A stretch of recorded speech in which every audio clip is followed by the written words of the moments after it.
Olá, amigos e amigas, participantes dos movimentos populares da Escola Paulo Freire. Para mim é uma honra esse convite para falar de um tema muito importante, indicado por vocês: como combinar políticas públicas e organização popular.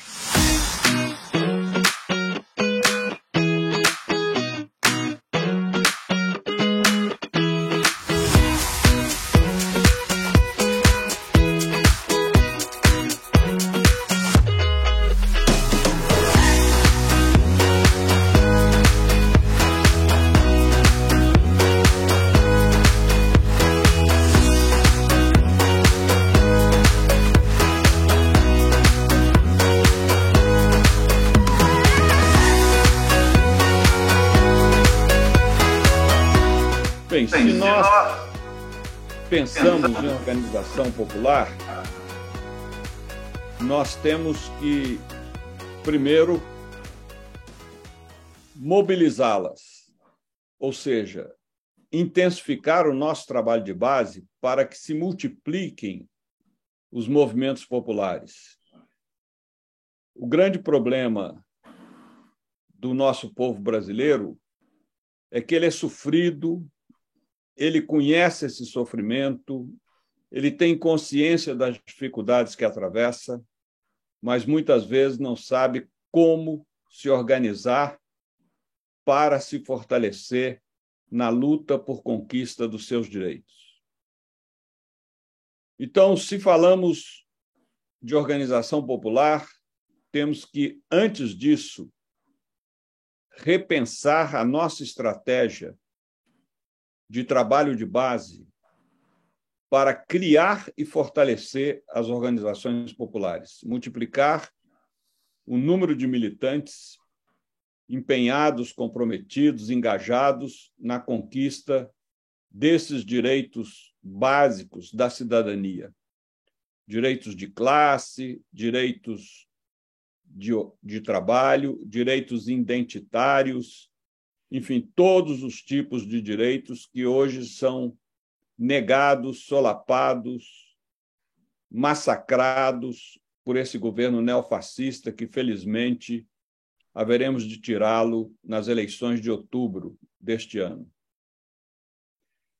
Para isso, é preciso pensar a multiplicação de movimentos populares em vários setores: movimentos de juventude, movimentos de bairro, movimentos esportivos, movimentos culturais, movimentos identitários, mulheres, LGBT, todos e todas, como costumo dizer, indígenas, as diversas etnias representadas no Brasil, inclusive dos refugiados que aqui chegam e são acolhidos.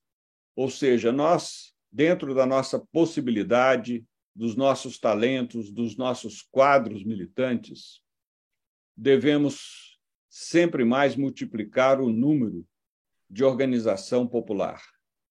E, para isso, é voltar ao trabalho de base e aplicar todo o patrimônio deixado por essa figura iminente, grande amigo meu, que dá nome à escola, o professor Paulo Freire. É ele que nos deu a chave para um trabalho de base que realmente resulte no protagonismo dos oprimidos e não na condução intelectualista de militantes de classe média ou classe alta, que muito mais falam para a academia do que para o nosso povo simples, marginalizado e excluído. Ora, quando nós trabalhamos os movimentos populares, é preciso, na relação com as políticas públicas, é preciso estar atento em alguns critérios fundamentais. Primeiro, sempre manter a autonomia do movimento. Sempre. É um equívoco quando um movimento popular, um sindicato, uma comunidade eclesial de base se partidariza, ou seja, se alinha a um determinado partido político, excluindo todos aqueles que não se sentem identificados com aquela sigla partidária. Então, é preciso manter a autonomia do movimento popular. O movimento popular ele não pode se transformar numa correia de transmissão dos partidos políticos, como aconteceu, por exemplo, nas experiências socialistas fracassadas, como a União Soviética, onde esses movimentos eram meros instrumentos ou ferramentas em mãos das direções partidárias. Não, o movimento tem que ter autonomia, autoridade e dialogar a partir da sua representatividade de igual para igual com as autoridades públicas, que são nossas servidoras e a quem nós, com os nossos impostos, pagamos os salários e pagamos as suas diversas atividades. Então, é preciso ter muito claro que as autoridades públicas elas não são pessoas com direito de mandar na população ou de mandar nos movimentos populares. São servidores. O presidente da República, como disse o Lula, ao tomar posse em 1º de janeiro de 2003, eu serei o servidor público número 1. São todos servidores. E, portanto, nós, do movimento popular, como representantes de vários segmentos e demandas, aspirações e sonhos desses movimentos, temos que ter alteridade para dialogar de igual para igual com essas autoridades. Uma outra questão importante é que os movimentos populares, para ter um diálogo consistente com as políticas públicas, ele tem que passar por uma boa formação ideológica. É muito importante que os movimentos tenham clareza do seu projeto de Brasil, do seu projeto de continente latino-americano e caribenho e do seu projeto de mundo. O que queremos para o país que vivemos, o que queremos para o mundo que vivemos. Ou seja, não podemos ficar apenas em pautas pontuais. Elas são importantes. Em determinados momentos, por exemplo, são fundamentais essas pautas pontuais, mas elas devem estar sempre situadas dentro de um conjunto mais amplo de projetos históricos. Então, é fundamental que a gente aprofunde como faz a Escola Paulo Freire, como faz a Escola Florestan Fernandes e outras tantas escolas de educação popular no Brasil, a formação ideológica dessa militância, para que as pessoas realmente tenham clareza de que as suas demandas, junto às instâncias públicas e governamentais, são demandas que se colocam dentro de um horizonte libertador mais amplo e mais a longo prazo. É isso que dá consistência à nossa luta para que ela não se transforme num mero movimento de reivindicação instantânea ou num mero movimento de obtenção de algumas medidas que acabam sendo meros recursos de apaziguamento das nossas lutas, como agora quer fazer o governo Bolsonaro, aumentando o Auxílio Brasil de R$400 para R$600.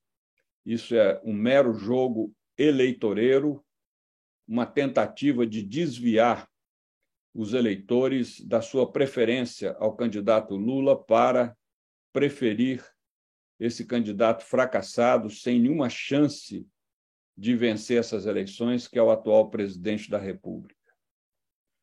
Agora, é muito importante que, quando nós dialogamos com os setores públicos, quando nós dialogamos com as autoridades, com os políticos, a gente tenha clareza de quais são as prioridades que abordaremos. Isso depende também do caráter, da natureza de cada movimento. É evidente que um movimento sem terra tem como pauta principal a reforma agrária, o movimento indígena, a demarcação das terras indígenas, o movimento de mulheres, os direitos das mulheres, o direito ao aborto, o direito a várias questões trabalhistas, como a questão da licença maternidade, etc.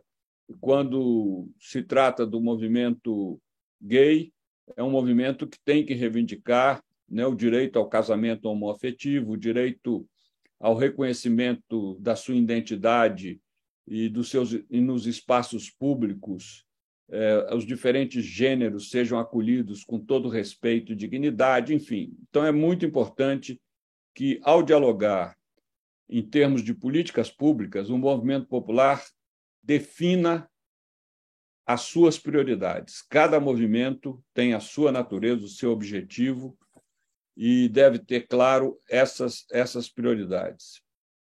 Nós temos, por exemplo, hoje, algumas prioridades muito importantes que, inclusive, deveriam convergir vários movimentos em torno delas. A principal é o combate à fome. Hoje são 33 milhões e 100 mil pessoas no Brasil afetadas pela fome crônica. O Brasil voltou vergonhosamente para o mapa da fome da ONU. Então, esse trabalho de combate à fome é um trabalho que deveria aglutinar todos os nossos movimentos. Por outro lado,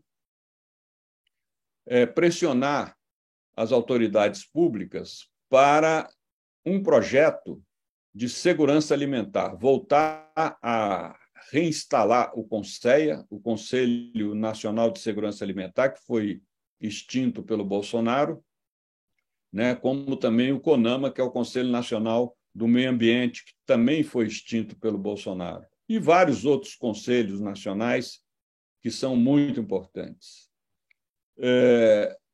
Uma vez que o movimento popular tem a clareza das suas prioridades, da sua pauta, das suas reivindicações, dos seus direitos, deve procurar formar bancadas legislativas, seja na Câmara Municipal, seja nas assembleias legislativas, seja no Congresso Nacional, tanto na Câmara dos Deputados quanto no Senado. Então, é importante que cada movimento procure mapear quem são os seus potenciais aliados nesses diversos níveis legislativos, porque, afinal, são eles que fazem as leis, são eles que mudam a legislação, são eles que mudam até mesmo a Constituição do país. Então, é muito importante que cada movimento procure mapear e fazer um trabalho de informação permanente desses potenciais aliados, que são políticos nos quais nós votamos, elegemos e tomam posições coincidentes com as nossas, mas não basta o movimento, num determinado momento, colocar bandeira, sair pela rua e dizer queremos tais direitos. Não, é preciso realmente articular essa política junto com legisladores desses três níveis para que as políticas públicas sejam modificadas e venham efetivamente a favorecer a maioria da população e não essa minoria rica, privilegiada, patrimonialista, patriarcal, que sempre usufruiu de tantos privilégios em nosso país. É muito importante também essa mobilização de rua. E um grande sonho que todos nós temos, né, gente que está na militância há muitas décadas, sobretudo quando eu ajudei a fundar a Central de Movimentos Populares, é que os movimentos se somassem nas suas lutas específicas, ou seja, que o movimento de mulheres não olhe a luta do sem terra como se não fosse também dele, que o movimento do sem terra não olhe a luta das mulheres como se não fosse também dele, ou seja, essa cumplicidade de reforço com cada luta de cada movimento, ela é fundamental também para o êxito. Vamos lembrar sempre esse princípio: governo é que nem feijão, só funciona na panela de pressão. Se a gente não pressiona, e pode ser o governo mais progressista, não importa. Se a gente não pressiona, a gente não conquista. Então, é muito importante fazer essa pressão. E essa pressão hoje comporta dois campos de atuação intensa: a mobilização de rua e as redes digitais. É preciso que cada movimento procure se qualificar no domínio das redes digitais e estabeleça um sistema permanente de disseminação de notícias, de informações, de desmentido de fake news, de conteúdos para reflexão, enfim, todo esse trabalho que é exatamente o que nós estamos fazendo agora nessa minha exposição aqui. Mas é preciso aprofundar e multiplicar isso. Por outro lado, é muito importante que os movimentos estejam muito conscientes da conjuntura que o país e o mundo vivem em determinado momento, porque sem essa consciência da conjuntura, a gente não vai ter clareza no nosso projeto político estratégico. A gente não vai ter clareza do país que queremos, como queremos e o que fazer para conquistá-lo. É muito fácil, como a minha geração, por exemplo, sonhou com o Brasil socialista. Mas até chegar a isso demanda muitas e muitas etapas e muitas lutas. Mas nós não podemos ficar de braços cruzados esperando que um dia, por milagre, venha o fim do capitalismo e o advento do socialismo. Não, nós precisamos já, desde agora, nas nossas iniciativas, implantarmos aquilo que sonhamos para o futuro. Então, eu termino justamente enfatizando esse aspecto. O meu movimento quer a reforma agrária? Quer, mas é preciso fazer o que o MST faz. Vai lá, faz a ocupação, conquista a terra, dá um lote a cada família que participou dessa mobilização, e já se começa ali um projeto microsocialista. Isso acontece com o MTST, né, o Movimento do Sem Teto, acontece com muitos outros movimentos pelo Brasil afora. Ou seja, é preciso que as políticas públicas cada vez mais reconheçam a exemplaridade das nossas iniciativas na base, ou seja, aquilo que nós transformamos de ideia em prática, de projeto em realidade, de sonho em algo viável. Então, é muito importante que o movimento nunca fique só com uma pauta de reivindicações, de lutas, mas que efetivamente ele se empenhe em antecipar, dentro do capitalismo, dentro da atual conjuntura, aquilo que ele sonha para o segmento que ele representa, mas também para o conjunto da população. Meus amigos, minhas amigas, espero ter contribuído por essa reflexão e volto a dizer, governo é que nem feijão, funciona na panela de pressão, é importante que vocês pressionem cada vez mais e abram canais de diálogo com autoridades públicas para levarem as suas pautas, seus direitos, as suas reivindicações, mas formem um grupo de aliados nos 3 níveis legislativos: vereadores, deputados estaduais, deputados federais e senadores. Um grande abraço, coragem e vamos guardar o pessimismo para dias melhores.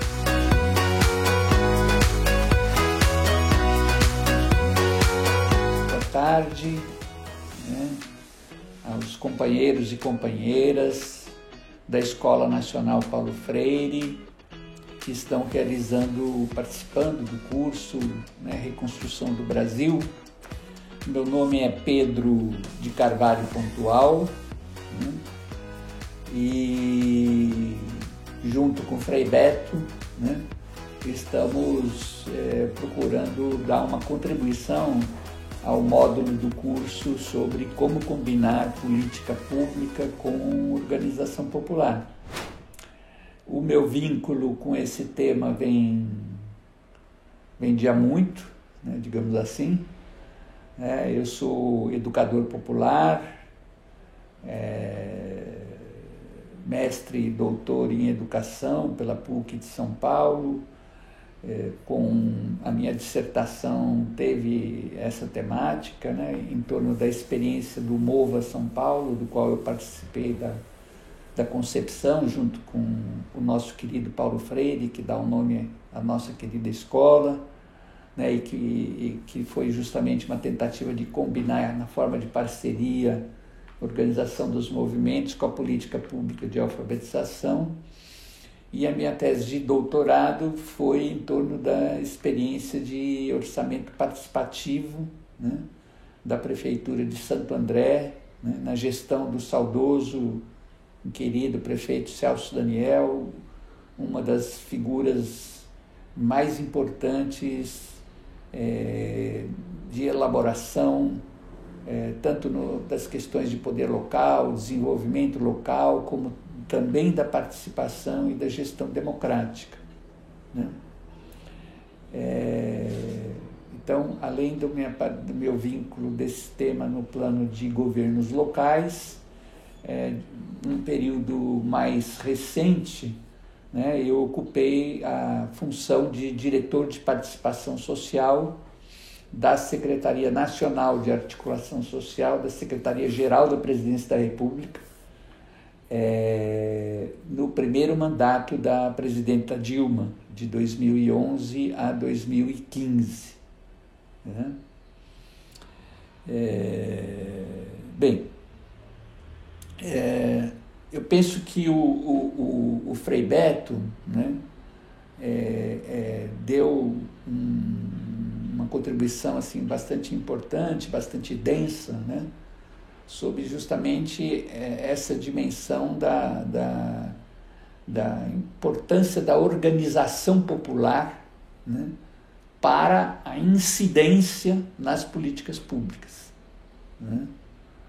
E eu quero, digamos, dar continuidade ao que o Frei Beto iniciou, já chegando mais no plano justamente dos instrumentos e dos canais de participação nas políticas públicas, e fazendo um pouco de reconstrução histórica, e tentando colocar alguns desafios para o momento novo que nós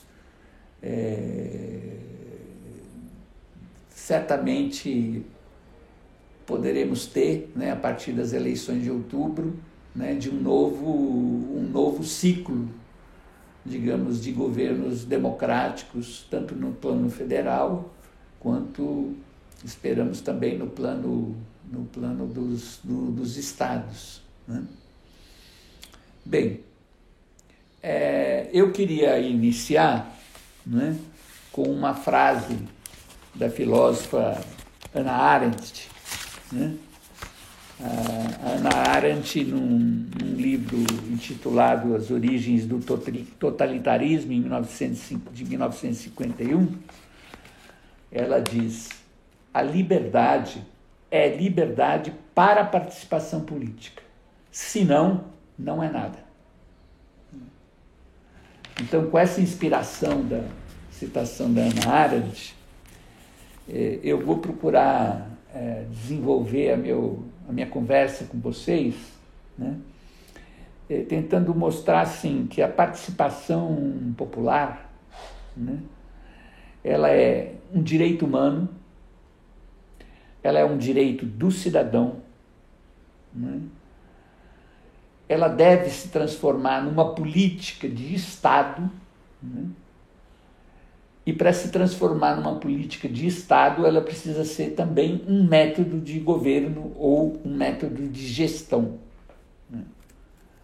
Portanto, a questão de fundo, que nós estamos debatendo, é justamente como se dá essa articulação entre Estado e sociedade mediada pela prática da participação popular.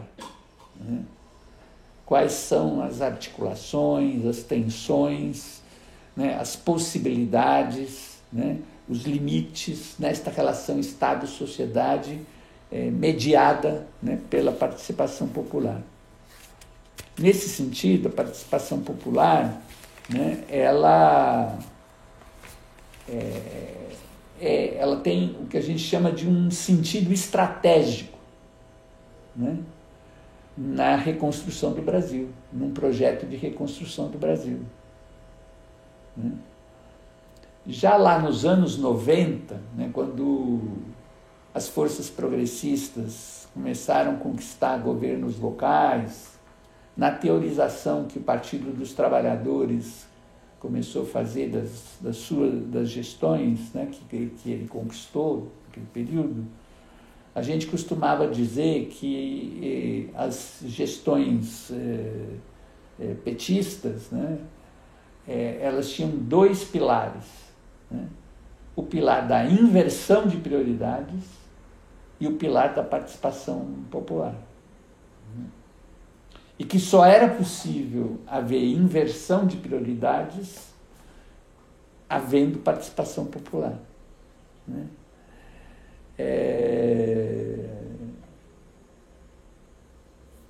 Dando um salto, né? Todas essas experiências que a gente teve de participação popular no plano de governos locais, né? Seja através dos conselhos, seja através de conferências, e muito fortemente nos anos 90, através da experiência dos orçamentos participativos, né? Todas essas experiências, digamos, constituíram um acúmulo, né, importante, né, para o que foi depois o desenvolvimento da prática de participação popular nas políticas públicas no âmbito do governo federal, né, com a conquista dos mandatos do presidente Lula e da presidenta Dilma Rousseff. Né?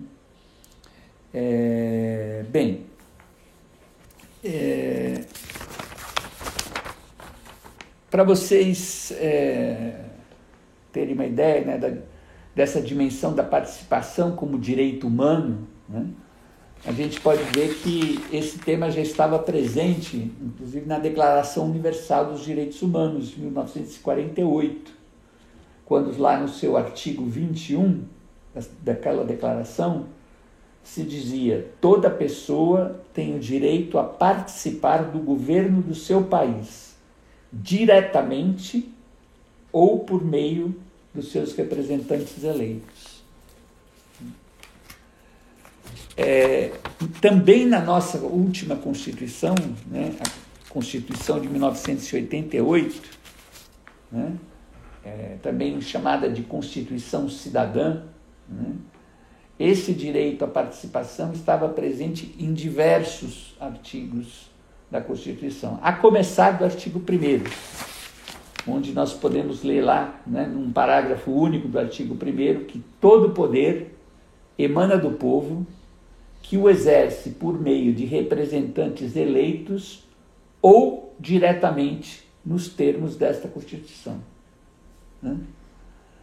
Então vejam que aí, né, na Constituição de 88, né, chamada de Constituição Cidadã, né, ela consagra isso como direito da participação popular, né, como direito do cidadão. Então nós já falamos de direito humano, direito do cidadão, né, e depois a gente pode dizer que ela fortalece, né, a questão do poder local. Então é uma Constituição que trabalha muito na linha da descentralização, do fortalecimento dos governos locais, e ela institucionalizou a participação e o controle social, né, na elaboração, implementação e avaliação das políticas públicas, em diversos dos seus artigos.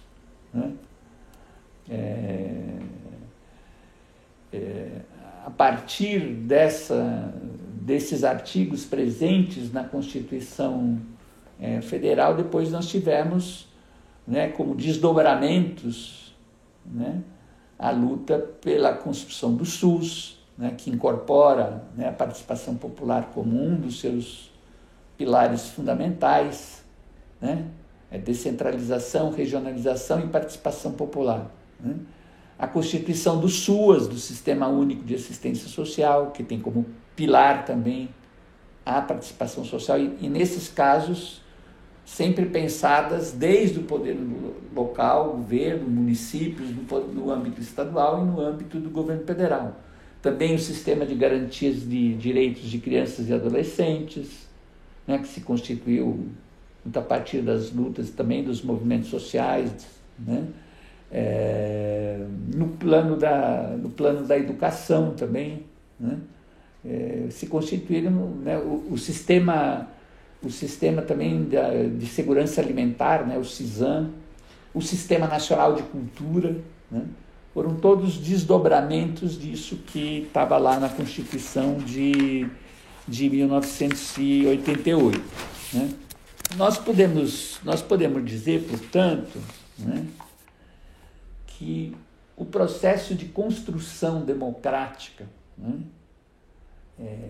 no Brasil, né, ele tem duas vertentes, né, que se complementam, se articulam, ainda que muitas vezes na forma de conflitos e de tensões, que é o âmbito, né, da democracia representativa, né, onde a ideia central, né, está no fato de que as decisões políticas, né, e de políticas públicas são originárias das instâncias constituídas por representantes eleitos pelo povo através do voto. E a outra esfera da democracia, da construção da democracia, que é o que nós chamamos da democracia participativa, né, que está baseada na concepção, né, de que as definições e as autorizações para as decisões a respeito de políticas públicas competem ao conjunto dos cidadãos, né, que o exercem ou de forma direta, né, ou através dos instrumentos e canais de participação, né, como são os conselhos, as conferências, as audiências públicas, né? Então, essa questão da democracia participativa, representativa e participativa constitui, né, uma relação que nós propomos e visualizamos como uma relação que pode ser de soma, né, mas que numa sociedade muito desigual como é a sociedade brasileira, onde a representação de interesses, né, é sempre bastante conflitiva, né, dos interesses de classe, né, os interesses, né, essa relação, portanto, ela é uma relação sempre tensa, é uma relação que tem avanços, mas tem também momentos de retrocesso e de limites, né? Então, a participação popular, pensada nesta relação, né, é um processo, né, que tem a possibilidade, né, de devolver a palavra a quem não tinha voz e nem era escutado, né? Essa digamos assim, o elemento essencial da participação, né? Um processo que tem a possibilidade de devolver a palavra a quem não tinha voz e quem não era escutado, que tem o potencial, né, de desenvolver a capacidade das pessoas, dos cidadãos, de tomar decisões, né, e que muitas vezes foi transformado esse cidadão, né, na história do Brasil, ele foi muitas vezes transformado num agente passivo, né, dos projetos e das políticas, né? Então, a participação ela tem a dimensão de afirmar, né, os cidadãos como sujeitos do processos de decisão a respeito das políticas. Por isso, a participação, quando vivida dessa maneira, né, se constitui, né, num processo, portanto, de construção e afirmação da cidadania. Né? Bem,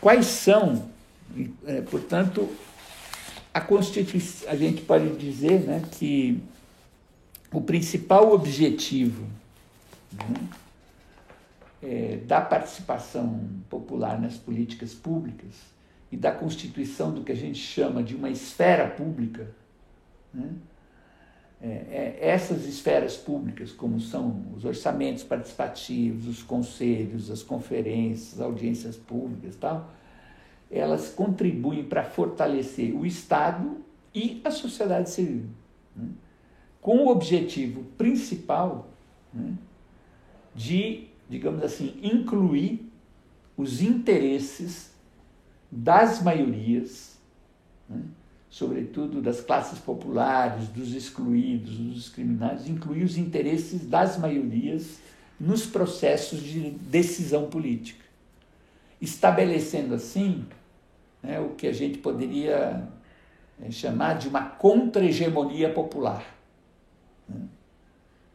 Bom,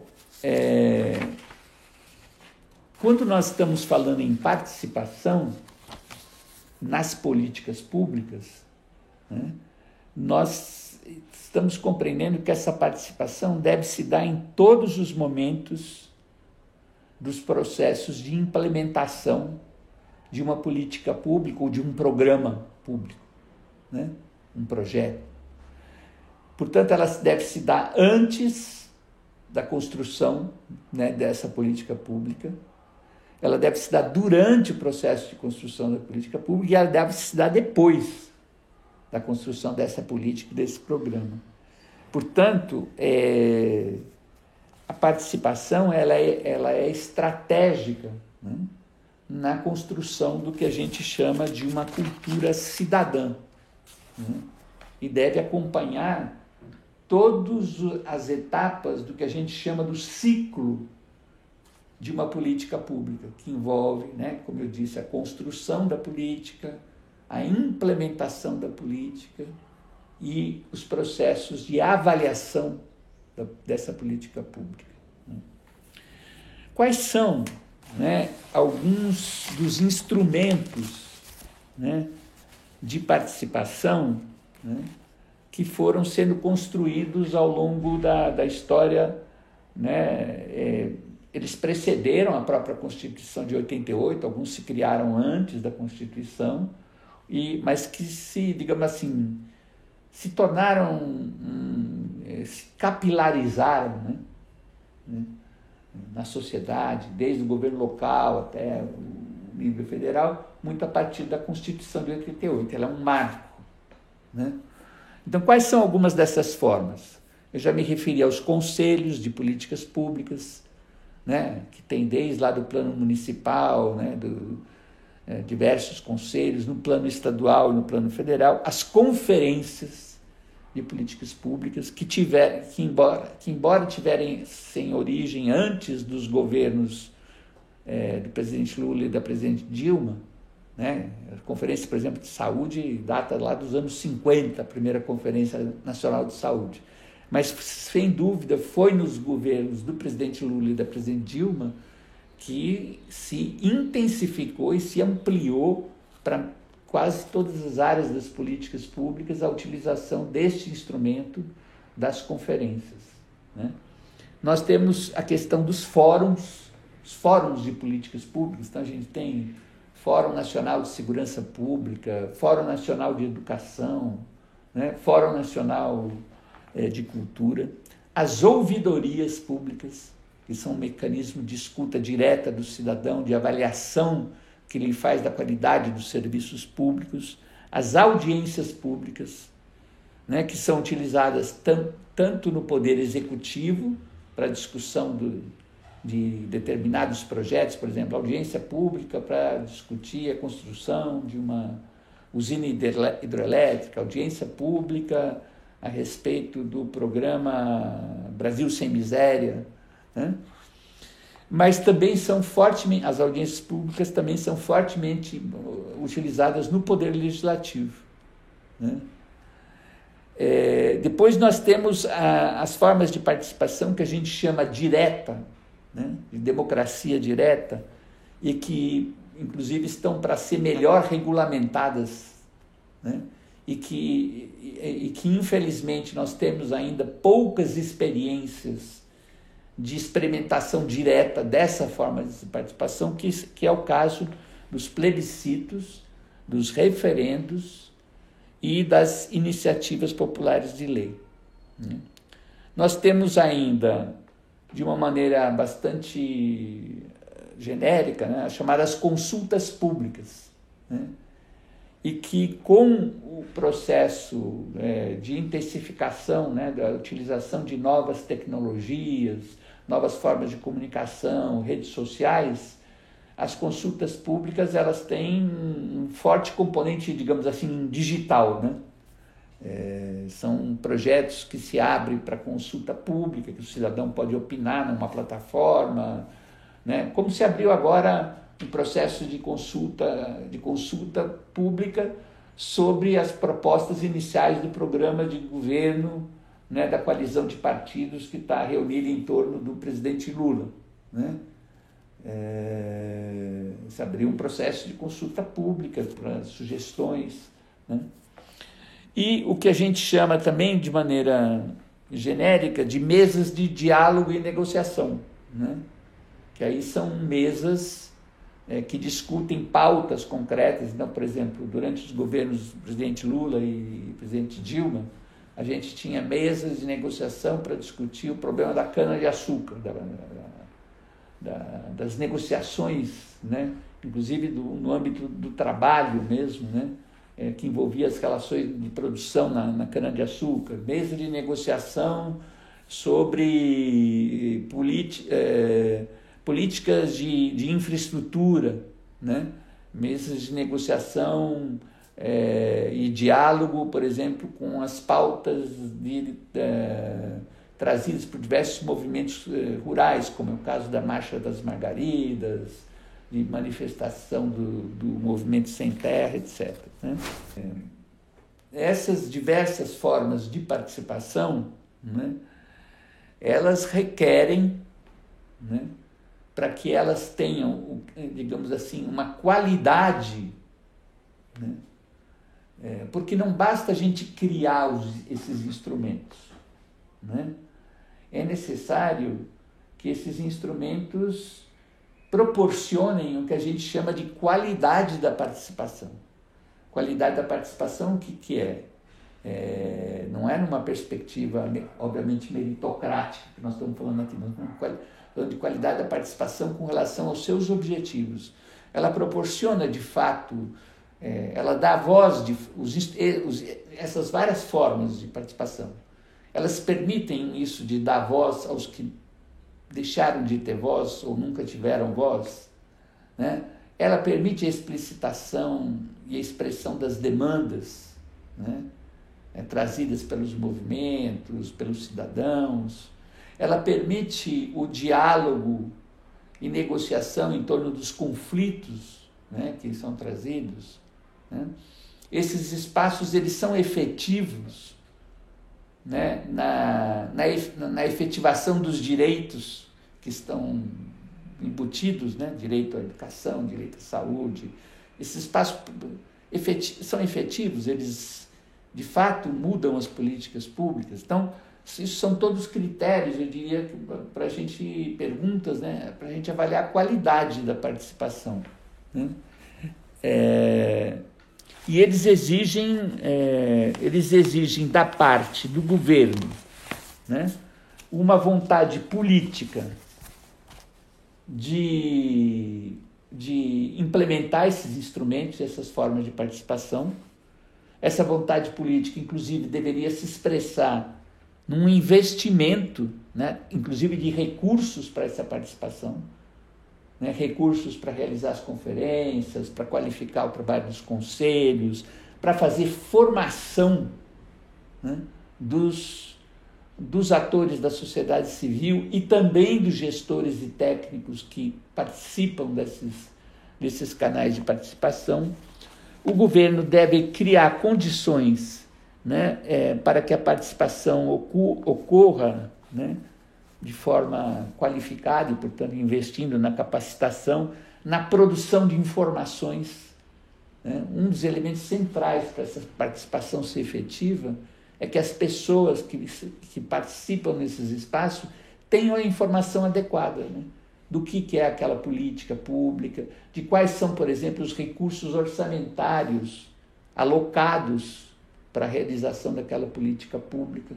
Então, a qualidade, a maneira como o governo produz e socializa essas informações é um elemento importante para a consolidação desses canais. E, portanto, o governo precisa tornar, as suas estruturas, as estruturas do Estado, mais permeáveis às demandas da sociedade. Isso eu diria que são as responsabilidades do governo no processo. O que seriam as responsabilidades da sociedade civil, né, no processo? Primeiro, aquilo que o Frei Beto, né, insistiu bastante na fala dele, a capacidade de organização popular, autônoma, propositiva, né, com capacidade de mobilização, capacidade de pressão, né, eleição de representação, das suas representações para estar nesses canais, né, a defesa dos interesses públicos, né, que essa representação da sociedade civil não seja, digamos, corporativa apenas, que ela trabalhe com a ideia de defesa de interesses públicos, né, e que seja uma participação qualificada. Né. Um elemento, assim, eu diria que muito importante para a gente avançar, nós temos agora, né, o grande desafio, né, de reconstruir todos esses canais. Desde o golpe de 2016, que depôs a presidente Dilma, né, e mais fortemente com a eleição desse inominável chamado Jair Bolsonaro, né, houve um processo de desmonte desses canais. Né? Então, o primeiro decreto do presidente Jair Bolsonaro foi a extinção do CONSEA, do Conselho Nacional de Segurança Alimentar. Depois, em abril de 2018, ele foi eleito em 2018, né?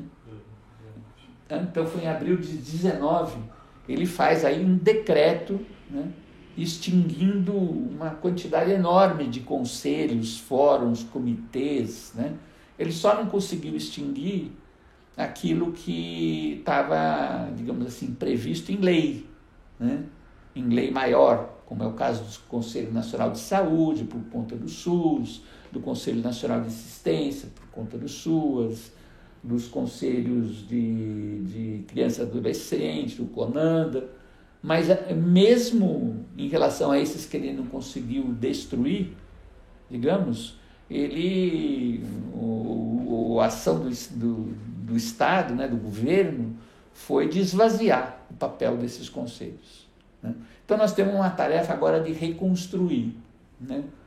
Mas não se trata apenas de reconstruir, porque nós estamos vivendo um momento diferente, nós estamos vivendo agora não é o mesmo em 2003, quando a gente assumiu o governo no âmbito federal.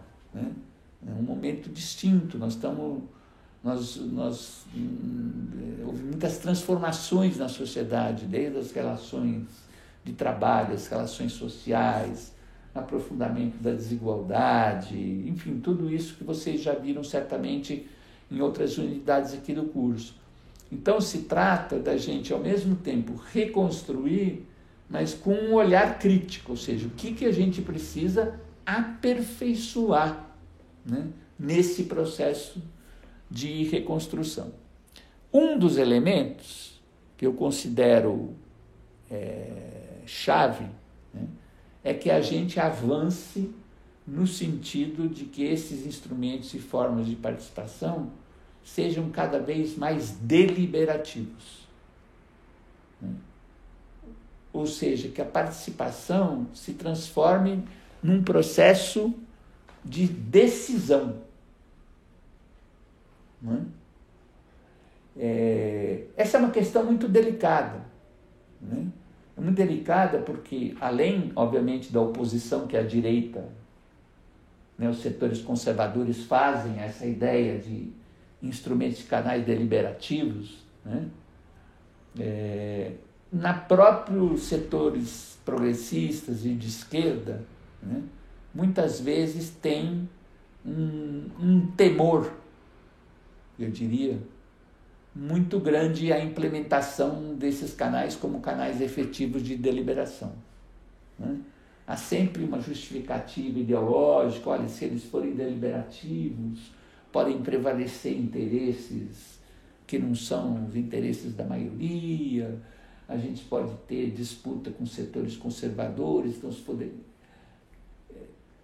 tudo isso tem a sua razão, mas ou a gente assume, né, que esses são espaços em disputa, né, e que na disputa o processo de decisão é fundamental, né? O Paulo Freire costumava dizer, né, que é decidindo que a gente aprende a decidir. Uma frase que está lá no Pedagogia da Autonomia, né? E o que ele costumava dizer? Ele dizia: olha, nesse processo de aprender a decidir, a gente tem alguns momentos que a gente tem avanços e tem outros que a gente pode ter retrocessos. Mas a gente aprende tanto com os avanços quanto com os retrocessos, né? E, portanto, a possibilidade de retrocesso não é uma justificativa para você não implementar o caráter deliberativo nesses instrumentos de participação, né?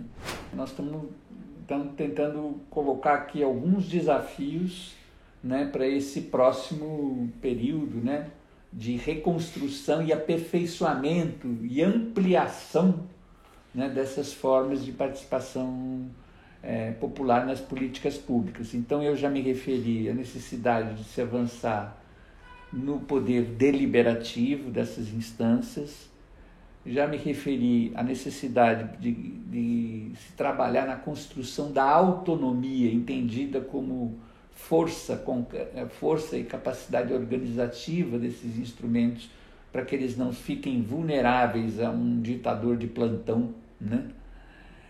E para se construir essa autonomia, é fundamental um investimento no que eu chamo de uma pedagogia, né, da gestão democrática, um investimento em formação dos atores, tanto da sociedade civil quanto do governo que participam desses espaços. E aí é importante a gente partir dos acúmulos também que nós já temos.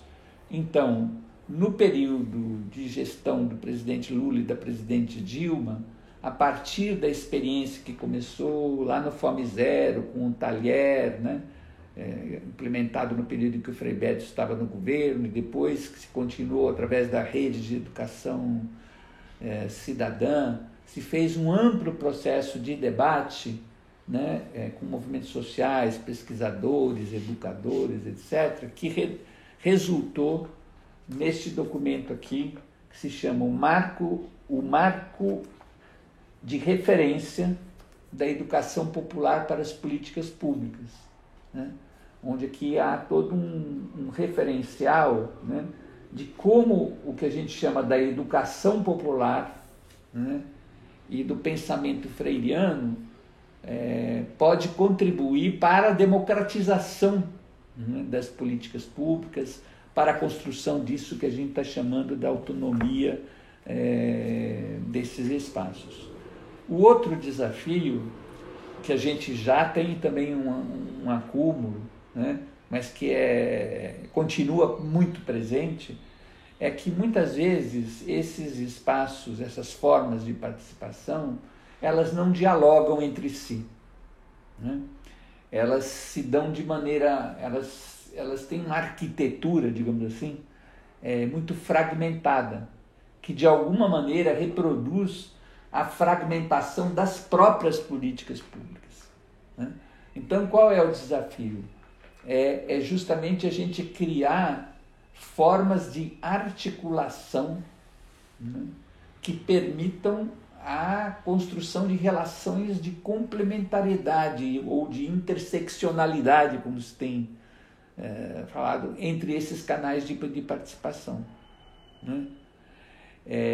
O acúmulo que se tem nessa direção, né, foi justamente durante o mandato da presidente Dilma, né, a construção, né, durante os 4 anos do primeiro mandato, né, a construção do que depois assumiu a forma, inclusive, de um decreto da presidenta, em 2014, né, que é da Política Nacional de Participação Social, conhecida como a PNPS, né, e da construção de um Sistema Nacional de Participação Social, que busque justamente articular esses instrumentos, conselhos, conferências, ouvidorias, audiências públicas, mesas de diálogo, participação através digital,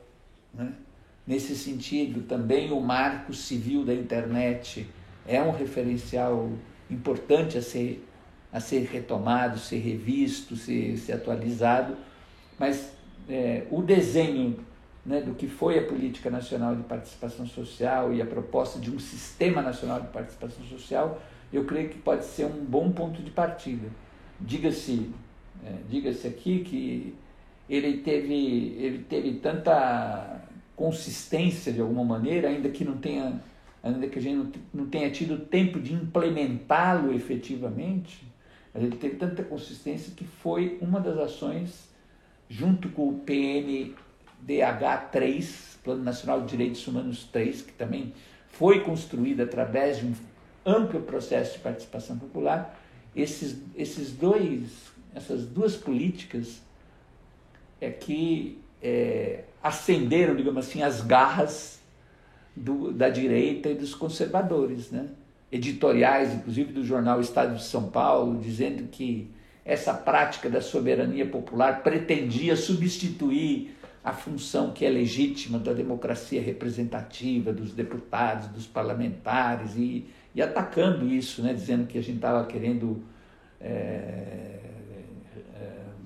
trazer a experiência de Cuba e de Venezuela para, enfim, todo aquele ataque que a extrema-direita fez, né, a esses instrumentos, sendo que, inclusive, o próprio Congresso Nacional, no primeiro momento, derrubou o decreto da presidente Dilma, né, a respeito da participação e do Sistema Nacional de Participação.